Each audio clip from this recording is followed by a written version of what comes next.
Pursuant to order, I now call Senator Dowling to make his first speech and ask senators that the usual courtesies be extended to him. I call Senator Dowling. President, I begin by acknowledging the Ngunnawal and Ngambri people, the traditional owners of the land on which we meet, and I honour their continuing culture and unbroken connection to this place we now call Parliament.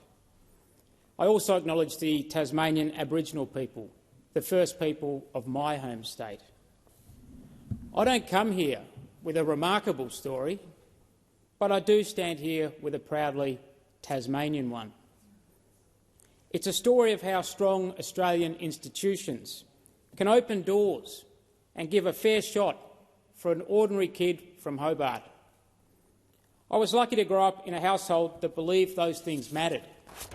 I never felt limited growing up in Tasmania, a community that cared, public services that did their job, and most of all, my family's love and grounding. We didn't have everything, but we had what counted. And I pay tribute to my mum and dad, Judy and David. You provided a shield to life's struggles and a trampoline of opportunity. Before I go on, let me thank my wife Georgia, who I will speak more a bit later, my family, friends, colleagues and the Labor movement, especially those who took a chance on me. A Prime Ministerial speechwriter once told me, avoid lists of names in a thank you. The longer the list, the more offensive it is to the person you forget. So I'll leave it at that. To everyone who helped me reach this place, thank you. You know who you are.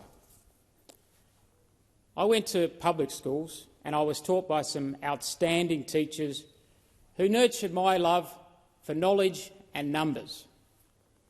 My schools weren't polished, but they were decent.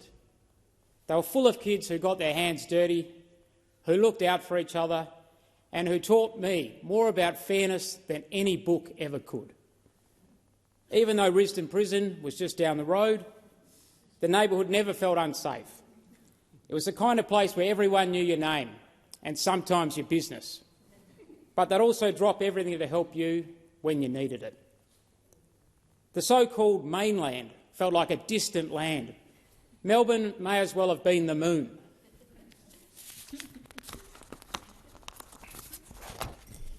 President, Tasmania is often overlooked, but it has a quiet strength, a deep sense of place and a resilience that shapes how we see fairness and community. But even back then, growing up, I could sense where things were starting to fray. When I got to Year 11, many of the kids I'd grown up with weren't there. They'd left school early, a culture that's all too common in Tasmania. Not because they didn't want to learn, but because too many of them didn't see the point. That's not a failure of students, that's on us. My first brush with politics came through an old ABC show called Order in the House, a weekly wrap of parliamentary proceedings. I stumbled across it by accident and lost a good chunk of my childhood watching it. But I was hooked. The drama, the characters, the consequences. What happened in that building, this building, affected people's lives and could change them for the better. And that's where the fascination began. At uni, I started to fall out of love with politics. The debates felt more like performance than principle, more karaoke than Keating. So I found a new love, the so-called dismal science of economics. I liked that it didn't pretend to be noble. It tried to explain how people really behave, not how we wish they did. It gave me the tools to understand the world. Initially, I supported my studies by coating drumsticks with Colonel Sanders' secret herbs and spices at KFC. Partway through my studies, I landed a cadetship at the Treasury and went from the Friar to fiscal policy. And with that promotion came the hefty responsibility of washing the Treasury Secretary's car. I also learned that responsible economic management is the foundation of any good government. And a few years after, I became chief economist at the Tasmanian Chamber of Commerce. I was in my early 20s, so I knew a lot. And I was in the local media a lot, talking about interest rates, exports and the dollar. There wasn't an economic issue I wasn't willing to do an interview about. On reflection, the Chamber of Commerce could have stayed neutral on the rising price of shoe hire at the Moona bowling alley.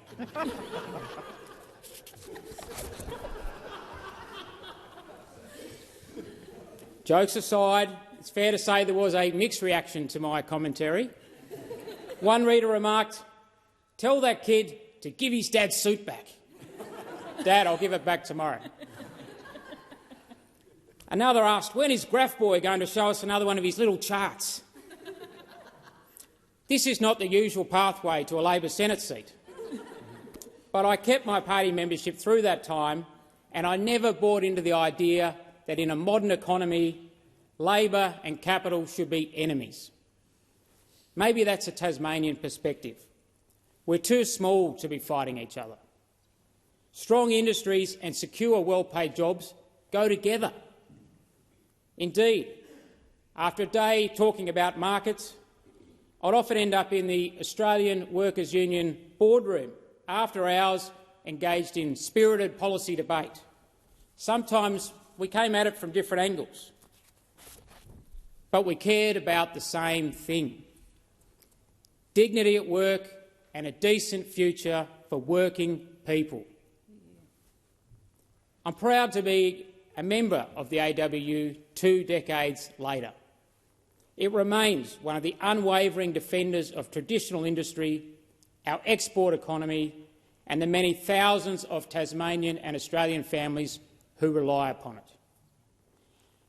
And yes, there's nothing quite like being called a comrade and a capitalist by the same person in the same sentence. Eventually, I'd said so much about the local economy that someone in government either agreed with me or wanted me to stop. Lara Giddings, the Premier, offered me a job as her economic advisor. We joked that she hired me just to shut me up. I owe her a lot, and I acknowledge Lara here in the gallery tonight. She showed me that policy isn't just about numbers and graphs, it's about people. Behind every budget line is a life, a story, a community. Lara showed me what courage looks like in politics. She led through very challenging times, and she copped it, often in ways that were cruel and personal. But Lara Giddings never wavered. She stayed the course, at great personal and political cost, and I'll always admire that. By a fortunate twist of events, I also met my wife, Georgia, during this time. I was sitting in the government advisors box, a bit like the one over there. It was a small chamber in the Tasmanian Parliament, and I noticed a new face in the opposition advisors box, who was of far more interest than whatever motion was being debated. So I leaned over to the Finance Minister and asked if he knew who she was. He subsequently leaned to the Premier to ask if she knew. She subsequently tapped the Speaker, who subsequently asked the Opposition Leader. Finally, the answer travelled back via the same sequence of MPs. Her name is Georgia, and she's just started in the Opposition office. I eventually manufactured an excuse to meet her, and over a decade later, she's still here with me. Whoever said politics can't bring people together? Georgia, you've stood with me through every storm, lifted when I faltered, steadied when I wavered. Georgia, none of this would be possible without you. The start we had in Tasmania set us up to explore the world, and I went on to work at the cutting edge of healthcare, clean energy and technology. Having a front row seat to the voracious entrepreneurship and innovation happening around the world showed me that this country could do with a dose of optimism. On the whole, most things are improving, and human ingenuity is focused on solving our greatest global challenges. I walk the halls of Westminster, Washington and Brussels, and I maintain, for all our shortcomings, we still do politics better. Those overseas experiences reinforce what's special about Australia and about Tasmania. After seeing up close the abject poverty present in some of the world's wealthiest economies and the indifference to it, the value of a strong social safety net, a more equal society and the same fair go that I was raised with were reinforced as core beliefs for me. President, one area that I believe would improve fairness in our economy is empowering people with better financial skills. From young people trying to understand credit cards to older people vulnerable to exploitation. It's been a passion for me for a long time. Many years ago, I met a young law student named Grace. She had incredible prospects, but she was distraught. She'd applied for a $500 credit card. The bank, in its wisdom, gave her a $10,000 limit, something no young student should ever be handed. Assuming the bank knew best, she began to spend, only to realise the repayments weren't even touching the principal. She was spiralling into debt without understanding how she got there. We sat down together and mapped out a plan. She got through it, but I'll never forget what she said. Why don't they teach more of this stuff in school? She was right. Today it's not just credit cards, it's buy now, pay later schemes, payday loans, online scams promising instant riches. The tools have changed, but the risks to people's futures are the same. And I don't believe the answer is simply more regulation. Regulation and enforcement have their place, but they will never keep pace with technology. We have to empower people to protect themselves and to thrive, because a confident, financially capable citizen is harder to exploit and better placed to seize the opportunities the economy offers. Australians are expected to navigate an increasingly complex financial world, but we don't teach them how. Budgeting, compound interest, mortgages, superannuation, investing. We still expect people just to figure it out by themselves. And the result? Too many young Australians feel like they're falling behind before they've even begun. Too many older Australians are vulnerable to scams, predatory products or silent stress about money. This is a fairness issue. In well-off households, financial knowledge is often passed down. In families doing it tough, where every dollar counts, there's rarely time or headspace to pass those lessons on. Nowhere is this more important than in places like Tasmania, where intergenerational disadvantage is too often passed down not just in income but in information. That's why financial literacy should be seen as not as a private virtue but as a public good. Surveys show only half of adults can correctly answer basic questions about inflation, interest and risk. And the cost is huge. Research shows that financial stress is estimated to cost the nation over $30 billion a year in lost productivity, mental health impacts and increased reliance on social services. If we can lift financial capability, we can cut those costs and, more importantly, save lives. It's a tool for dignity, a tool for economic empowerment. A fair economy doesn't just give people a safety net, it gives them the tools to build a future. And it pays off. Not just saving health and social support costs, it could lift a huge emotional burden from families. Start early. even with small habits, and you change the trajectory of a life. Teach a kid to understand compound interest, and they start to understand their own potential, to save, to grow, to thrive. The superannuation guarantee is a great Labor initiative. It gives working people a much better, dignified retirement. Improving financial know-how will grow that nest egg and it will protect it. If we're serious about equality of opportunity, we can't leave people to navigate the modern economy without a map. We need a national plan to teach people how money works, not just once, but across the school years and beyond. Financial education should be as fundamental as literacy and numeracy. Labor has always been the party of opportunity. Now we have a chance to lead again by making financial literacy a core part of how we empower every Australian. President, we like to think each generation leaves things a bit better than they found them. But for many young Australians, that deal feels broken. Housing seems out of reach. Secure work is harder to find. And until recently, student debts were rising faster than wages.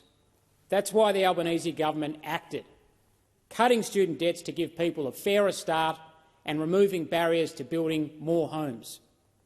Too often progress gets blocked by those who've already made it, opposing new homes, new industries, even new ideas. Not because it costs them anything, but because they don't want things to change. This isn't about intergenerational warfare. It's about an intergenerational handshake. Renewing the promise that effort will still be rewarded, that each generation will invest in the next, so each generation can share in prosperity and progress. But a fair go isn't just about housing and education. It's also about having a future in your own state, with jobs that are secure, meaningful and tied to place. In Tasmania, that future depends on strong, modern industry.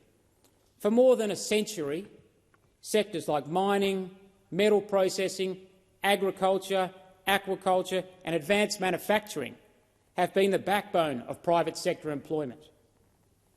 That must continue, not out of nostalgia, but because it's the foundation of opportunity. Young people deserve careers, not just casual work. They deserve to help build the state, even own part of it, not just serve those who are passing through. That's why we need to back the industries that back Tasmania and back Australia, by training the workers, building the infrastructure and delivering the clean, reliable and affordable energy they need to grow. So yes, I stand here as a proud Tasmanian with a deep sense of duty. I don't take myself too seriously, but I take this job very seriously. If I can nudge things, even a little, towards economic empowerment, intergenerational fairness and a fair reward for effort, then maybe watching all that weird parliamentary TV as a kid was worth it after all. Thank you.